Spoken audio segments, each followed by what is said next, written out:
안녕하세요. 생활 속 톡톡 튀는 경제 방송인 김태남의 궁죽통에 오신 걸 환영합니다. 김태남의 궁죽통에서는요, 우리 애청자들의 경제적인 문제 함께 해결해 나가려고 합니다. 매일 날마다 나오는 경제 뉴스를 이제는 좀 제대로 해석해서 가정경제를 흑자로 만드는데 도움이 되고자 하니까요, 구독과 좋아요 많이 눌러주시기 바랍니다. 자, 바로 주제로 들어가 보도록 하겠습니다. 오늘 주제는요, 재무설계 중에서 지출에도 우선순위가 있다라는 주제로 말씀을 좀 드려보려고 합니다. 정말 지출 중에 계획에 우선순위가 있을까요? 우리 애청자들 그리고 우리 시민들 아마 그런 고민들 해보실 거예요. 가계부도 안 쓰는데, 그렇죠? 10명 중에 1명, 100명 중에 1명 가계부도 안 쓰고 있는데 무슨 지출에 우선순위가 있을까라는 생각들을 해보실 텐데요. 꼭 필요한 것들이 있습니다. 한마디로 지출하지 않으면 주거가 불안정해지는 것이 이 뜻이요.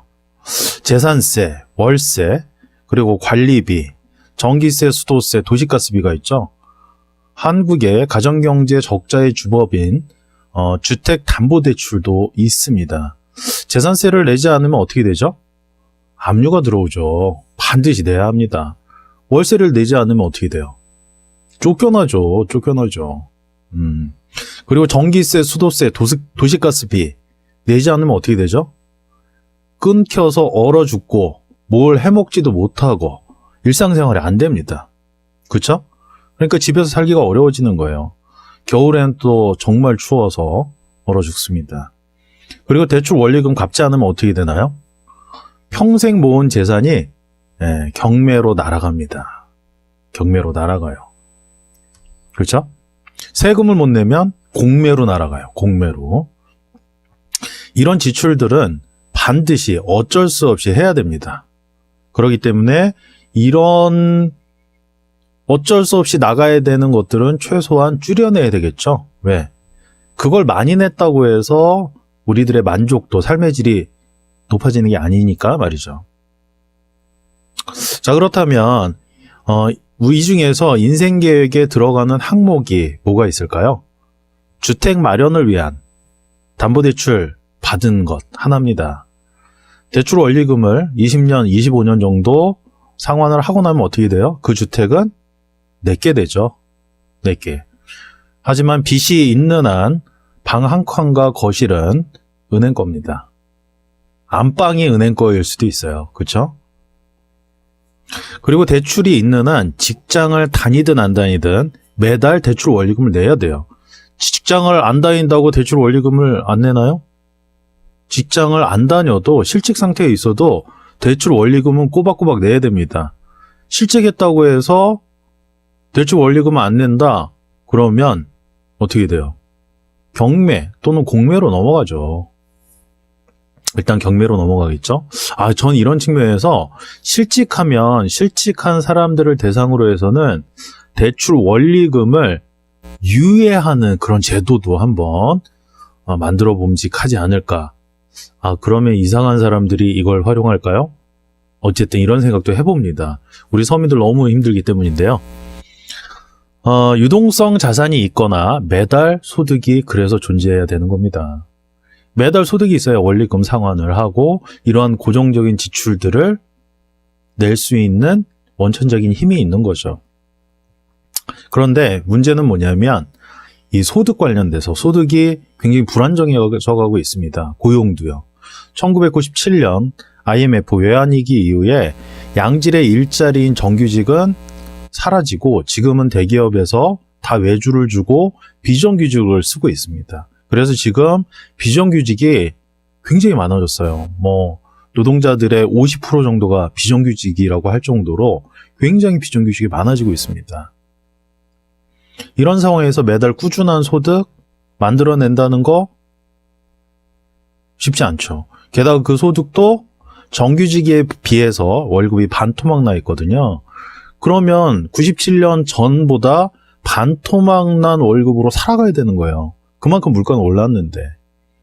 정말 안타까운 상황이죠. 저 포함해서 우리 모두가 이런 상황에 놓여 있습니다.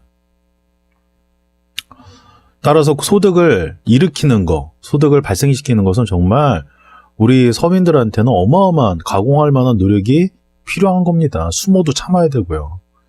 갑질을 당해도 무조건 참아야 하는 겁니다. 때려도 맞고. 거기서 반항을 하면 어떻게 돼요? 쫓겨나죠. 이런 말도 안 되는 사회에 살고 있는 거예요. 사회가 이런 거를 보호해 줄 수 있어야 되는데 오히려 사회는 이거를 방치하고 있는 현실입니다.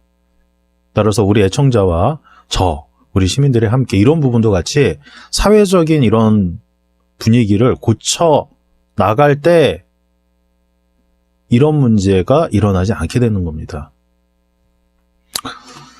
자, 대출받아서 집을 사더라도요, 잘 갚기 위해서도 비정규직을 정규직화하는 활동들 해야 됩니다. 사회활동이나 공동체 활동, 그리고 지역사회에서 뿌리박고 더 확대해서 직접 정치활동도 해야 하는 상황입니다.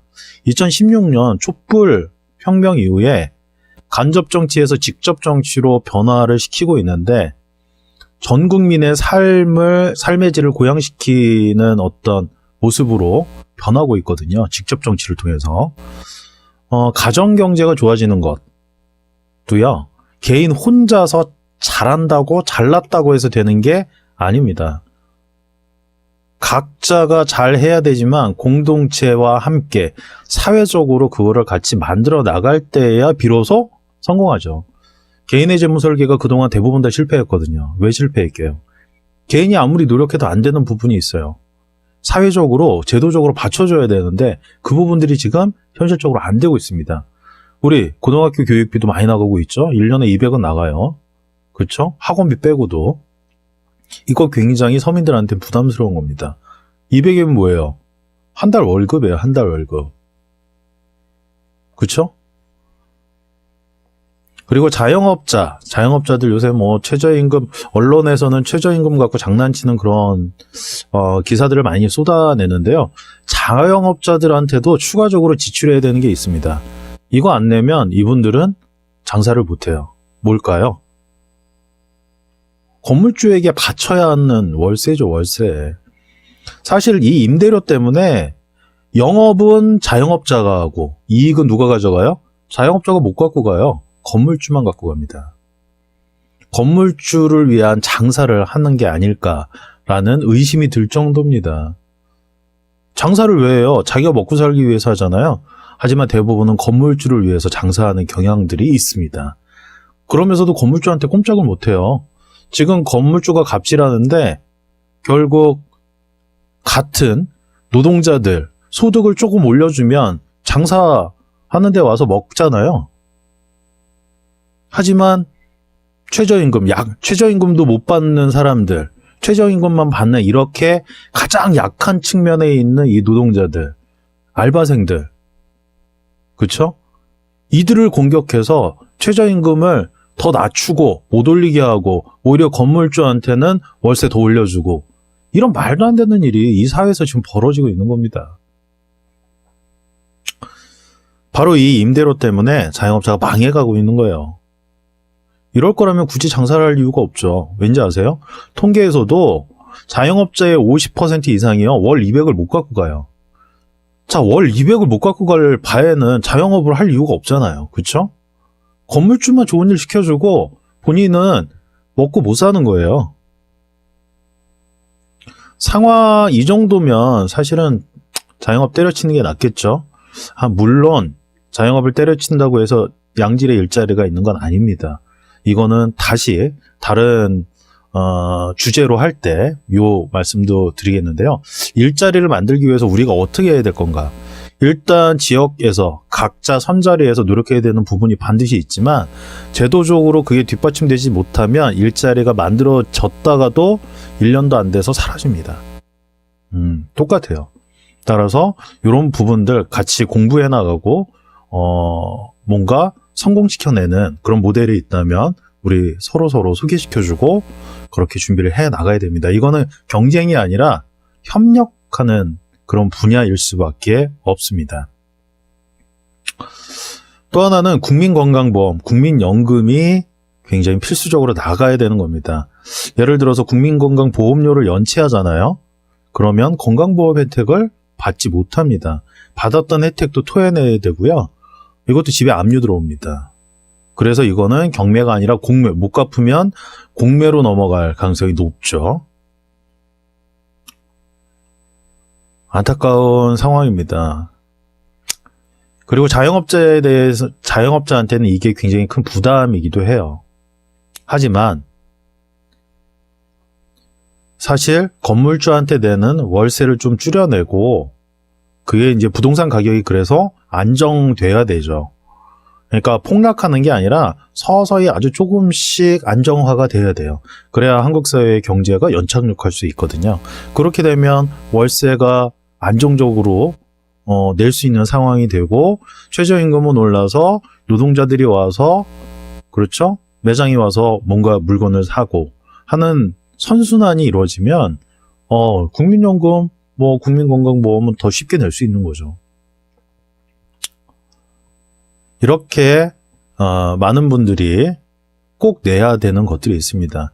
이 고정적으로 반드시 나가지 않으면 안 되는 것들, 이거를 최대한 줄여내는 작업을 해야 되는 게 우리가 반드시 해야 하는 거라고 좀 말씀을 드리고요. 이렇게 각자 생활 계획을 우선순위에 따라서 세워야 하는 거고요. 거기에 맞춰서 지출이 나가야 됩니다. 하지만 이 고정적인 이러한 큰 지출들 같은 경우는 적으면 적을수록 좋죠. 그렇죠? 이거는 만족도가 없습니다. 이거 많이 냈다고 해서 큰 만족을 느끼는 게 아니에요. 오히려 이런 비소비 지출 말고 소비 지출, 우리의 만족, 삶의 질을 높여주는 소비 지출 쪽에 좀 더 많은 포커스를 맞춰야 됩니다. 이렇게 많은 소비들이 일어나면 어떻게 돼요? 내수가 살아나는 거죠. 지금 내수가 죽어버렸잖아요. 왜요? 주택담보대출 원리금 갚느라고 지금 내수가 죽어버렸어요. 사람들이 쓸 돈이 없어요. 지금 그것도 통계에 계속 나오고 있는 건데 담보대출을 더 많이 하고 대출 원리금을 많이 내고 빚내서 집 사는 바람에 2018년 통계에 잡힌 게 가처분 소득이 줄었다고 합니다. 그러니까 쓸 돈이 없는 거죠. 실제로. 안타까운 현실인데요. 자, 그래서 이렇게 각자 생활계획을 우선순위에 따라서 지출도 하고 세워야 되겠죠. 따라서 주택 마련이 가장 중요한지, 자녀 교육이 나한테는 가장 중요한지, 아니면 창업 준비가 중요한지, 또는 노후 준비가 가장 중요한지, 아니면 관광 여행이 중요한지, 오지 트레킹이 가장 중요한지, 그리고 또 하나 셰프가 되는 게 중요한지, 아니면 자기개발이 되는 게 가장 중요한지. 자, 그런데 촛불혁명을 통해서요, 알게 된 직접 정치를 하는 게 중요한지를 발견해내는 게 우리한테는 굉장히 필요합니다. 이런 우선순위에 따라서 지출이 정해지거든요. 결국은 내가 내 삶을 내가 원하는 대로 만들어 나가는 힘은 결국 우리한테 있는 거죠. 바로 그런 것들을 이 지출 우선순위에 넣어야 되는 겁니다. 결국은 찾아낸 계획들을 좀 나열해 보시고요. 그것들의 우선순위, 결국은 여기에는 자기의 가치관, 인문학적 소견, 소양 이런 것들이 다 들어갈 겁니다. 지금까지 살아온 인생이 아마 다 들어가는 과정 속에 있을 거예요. 이거 한번 생각을 지금 해보시는 게 연초에 좋지 않을까 또 생각해보고요. 이렇게 우선순위에 따라서 0순위부터 하나씩 일어나가야 됩니다. 0순위, 가장 중요한 거죠.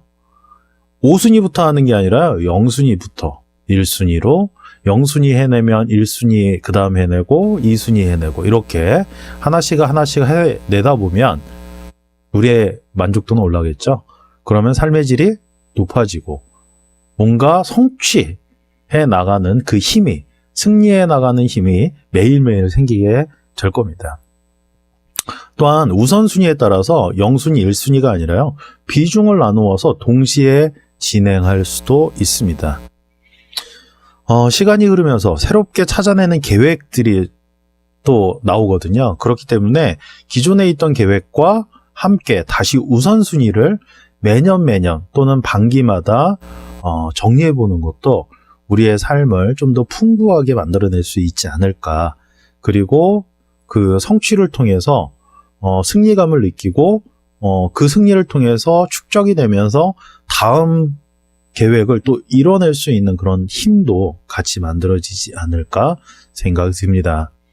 따라서 지출에도 우선순위가 있으니까요. 재무설계할 때 이런 지출 우선순위 잘 정리해보고 실행해보는 그런 시간 많은 분들 가지셨으면 좋겠습니다. 자, 다음은 우리 애청자들과 함께 해보는 캠페인인데요. 고용 불안에 시달리는 부분을 조금 덜어내고자 소개해드리는 게 있습니다. 바로 서울건설기능학교에 대한 소개예요. 직장에서 잘렸거나 실직 상태에 놓여있는 분들께 도움이 되는 부분이고요. 이제는 이러한 기술, 기능을 배워서 소득 향상에 도움이 될 만한 재취업을 선택하셨으면 좋겠습니다. 많은 분들이 명예퇴직을 당하고 장사를 하시는데 이런 식의 것들을 이제는 좀 만들어가야 될 것 같아요. 그러면 그동안 모았던 재산도 지키고 매월 소득도 발생해서 생활도 할 수 있으니까 일석이조 아니겠습니까? 이 서울건설기능학교에서는 목공과 배관 그리고 용접에 대한 강의 과정이 있으니까요. 와서 각각 1개월씩 최대 3개월까지 수업을 들을 수가 있습니다. 바로 이런 것들을 통해서 이 서울건설기능학교에서는 건설 쪽 일을 소개해 주기도 해요. 무료로 말이죠. 이런 것들 잘 활용하셔갖고 고용, 안정 그리고 소득 안정 이뤄내시길 바랍니다. 다음은 우리 애청자들께 도움이 될 만한 투자 아이템 소개해드리고 마무리를 드리려고 해요. 평생소득, 평생 월급 만들 때 도움이 되는 아이템, 투자 아이템이고요.